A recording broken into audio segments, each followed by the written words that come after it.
Peygamber Sevdaları platformu olarak her yıl Türkiye'nin dört bir tarafında kutlu doğum etkinliklerini düzenliyorduk. Bu yıl yine Nisan ayında platform olarak bazı merkezlerde Hazreti Peygamber sallallahu aleyhi ve sellem anlama ve sünnetini yaşama adlı etkinlikler düzenleyeceğiz.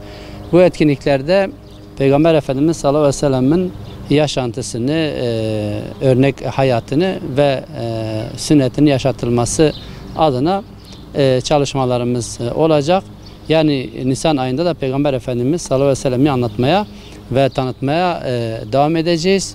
Biliyorsunuz her yıl etkinliklerimize en fazla coşkuyu, heyecanı veren ilahilerdir. Bu da en çok Özlem Ajans'ın katkısı olmaktadır.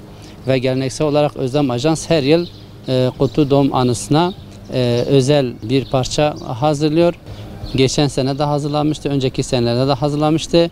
Bu yıl da sağ olsunlar yine güzel bir eser hazırlamışlar. Eserin adı Hoş Geldin Yar'dır. Gerçekten çok güzel hazırlanmış. Özellikle platform adına bu bestede sözde emeği geçen, beste emeği geçen ve her aşamasında emeği geçen herkese teşekkür ediyorum. Allah kendilerden razı olsun. Bu sene de bu parçayla yani Peygamber Efendimiz sallallahu aleyhi ve sellem üzerine yazılan bu parçayla etkinliklerimize renk katacaklardır.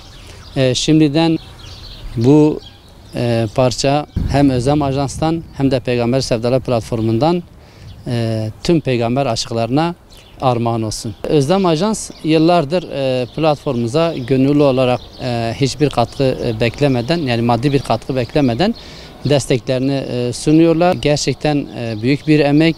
Kendilerine sizin aracınıza teşekkür etmek istiyorum. Ve bu katkıları zaten devam ediyor. Sadece bu özel hazırlanmış bir parçayla değil.